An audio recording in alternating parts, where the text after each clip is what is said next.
और ज्यादा जानकारी के लिए हमारे साथ हमारी सहयोगी सुचित्रा जुड़ रही हैं। आइए उनसे जानते हैं खेल के फीफा के बारे में। सुचित्रा, बेहद रोमांचक मुकाबले में इंग्लैंड ने आज मैक्सिको को हरा दिया, क्या कुछ रही इसकी खास वजह?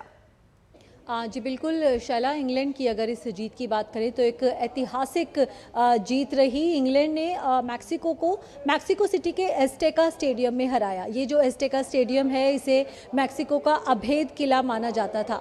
इस मैच से पहले मैक्सिको ने इस स्टेडियम में 89 मैच खेले थे और उसे सिर्फ 2 मुकाबलों में हार मिली थी। वहीं अगर वर्ल्ड कप के गेम्स की बात करें तो विश्व कप के 10 मुकाबले इस मैच से पहले खेल चुकी थी मैक्सिको यहाँ पर, और उसे एक भी मुकाबले में हार नहीं मिली थी। तो एस्टेका स्टेडियम में सीनियर लेवल पर यह सिर्फ तीसरी हार है मैक्सिको की, जो दिखाता है कि इंग्लैंड ने किस तरह की बड़ी उपलब्धि हासिल की है। और काफ़ी हाई ऑल्टीट्यूड पर ये जो एस्टेका स्टेडियम है वो स्थित है। मैक्सिको के खिलाड़ियों को तो आदत है इन परिस्थितियों की, लेकिन बाहर की जो भी टीमें आती हैं, बाहर के जो भी खिलाड़ी आते हैं, अक्सर संघर्ष करते हुए नजर आते हैं एस्टेका की परिस्थितियों के साथ। तो इंग्लैंड की टीम ने आज ना सिर्फ मैक्सिको की टीम को मात दी है बल्कि परिस्थितियों को भी मात दी है कहीं ना कहीं एस्टेका स्टेडियम में। और इंग्लैंड के लिए जूड बेलिंघम ने शानदार प्रदर्शन किया, 2 गोल किए। वहीं कैप्टन केन जो एक अहम भूमिका निभा रहे हैं इंग्लैंड के अभियान में इस विश्व कप में, उन्होंने भी एक गोल करने में कामयाबी पाई। और मैच के आखिरी जो कुछ मिनट्स थे उसमें जिस तरह का शानदार अटैक देखने को मिला मैक्सिको की तरफ से, पूरी ताकत इंग्लैंड को झोंकनी पड़ी अपने डिफेंस में। इंग्लैंड के डिफेंडर्स ने शानदार प्रदर्शन किया, उस बढ़त को बरकरार रखा और एक यादगार और ऐतिहासिक जीत हासिल की इंग्लैंड ने आज मैक्सिको के खिलाफ विश्व कप में। शैला, बिल्कुल। और 1990 के बाद पहली बार क्वार्टर फाइनल से बाहर होना पड़ा है।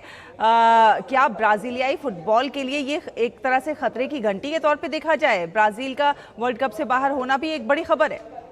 जी बिल्कुल शैला, भले ही ब्राज़ील की टीम 5 बार की चैंपियन हो, लेकिन इस बार जिस तरह की टीम वो लेकर आई थी, टीम में कई उम्र दराज खिलाड़ी थे। टीम के चयन पर शुरुआत से ही सवाल उठाए जा रहे थे। नेमार भी पूरी तरह फिट नहीं थे। इस मैच में भी यही माना जा रहा था कि नेमार अब जिस तरह जो रूप हमें नेमार का याद है, अब वो उसकी सिर्फ छाया बनकर रह चुके हैं। इस मैच के बाद नेमार ने अंतर्राष्ट्रीय फुटबॉल से भी संन्यास ले लिया है। तो जो ब्राज़ील के समर्थक हैं, विश्व कप से पहले वो खुद ये मान रहे थे कि उनकी टीम में वो ताकत नहीं है, वो स्टार पावर नहीं है कि वो 6ठी बार विश्व चैंपियन बन सके।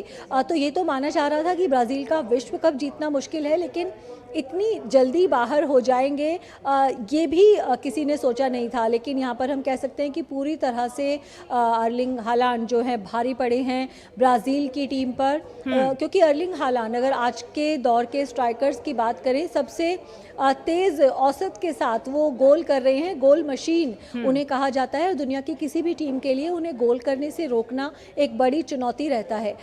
तो ब्राज़ील के पास शायद ये कहना सही होगा सुचित्रा कि अर्लिंग हालांड अब विश्व फुटबॉल के सबसे बड़े मैच विनर बन चुके हैं?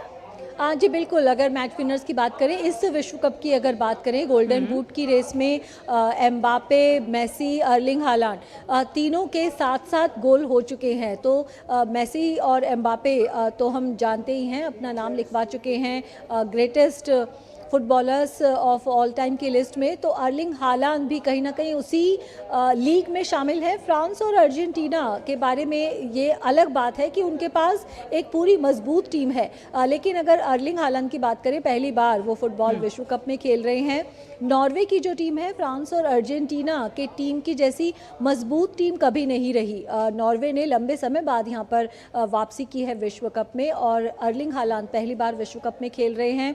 लेकिन हाँ, आज की जो ये जीत है ये नॉर्वे की सबसे बड़ी जीत है, और ये जीत उन्हें मिली है अपने सबसे बड़े स्टार, सबसे बड़े फुटबॉलर अर्लिंग हालांड की वजह से। तो आज का जो दिन है नॉर्वे के लिए ऐतिहासिक दिन है।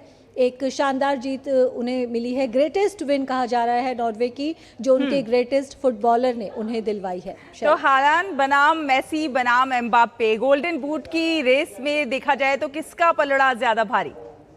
आज बिल्कुल तीनों ही खिलाड़ी शानदार प्रदर्शन कर रहे हैं। जैसा कि मैंने बोला कि नॉर्वे की जो टीम है, अर्लिंग हालांड को अगर छोड़ दें, उसके अलावा क्योंकि फुटबॉल एक टीम गेम है तो हर पोजीशन में हर खिलाड़ी को बेहतरीन दिखाना होता है, क्योंकि आपके पास स्ट्राइकर्स कितने ही शानदार हो, अगर आपका डिफेंस अच्छा नहीं होगा तो दूसरी टीम को आप मौके दे देंगे गोल करने के।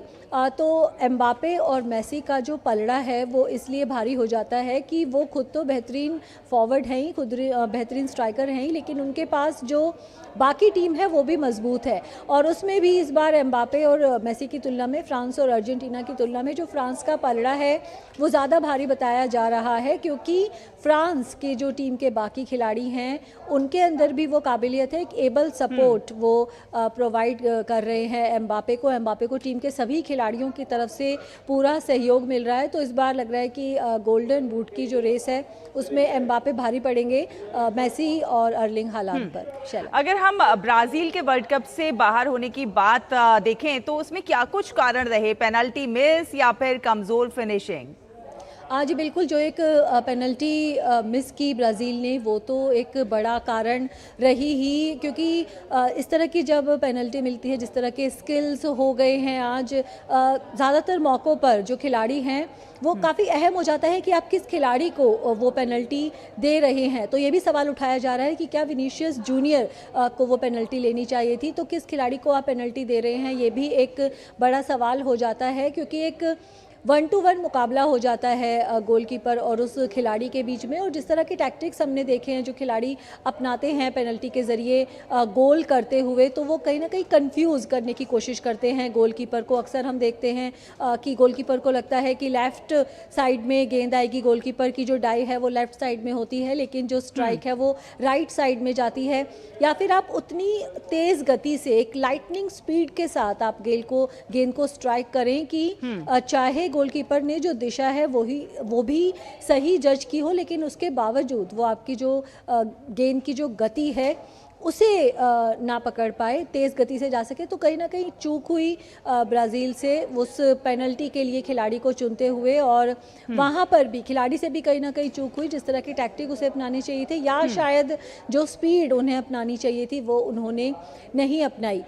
लेकिन बाकी भी अगर हम एरियाज़ देखें कि वो एक पेनल्टी तो मिस की ही ब्राज़ील की टीम ने, लेकिन उसके अलावा भी ये कह सकते हैं कि ब्राज़ील की टीम नॉर्वे के मुकाबले कमज़ोर नज़र आई, चाहे डिफेंस की बात हो, चाहे जिस तरह से बढ़कर अटैक करने की बात हो। और यहाँ पर नॉर्वे के गोलकीपर की भी हमें तारीफ़ करनी होगी, जिस तरह से उन्होंने बचाव किया लगातार। विनीशियस जूनियर का भी जो एक प्रयास था उसे उन्होंने सेव किया, और ये पेनल्टी तो सेव की ही। तो जो नॉर्वे की टीम है वो हर डिपार्टमेंट में आज भारी पड़ी ब्राज़ील पर। शैला, चलिए, बहुत धन्यवाद सुचित्रा, ये तमाम अपडेट हमारे दर्शकों से साझा करने के लिए।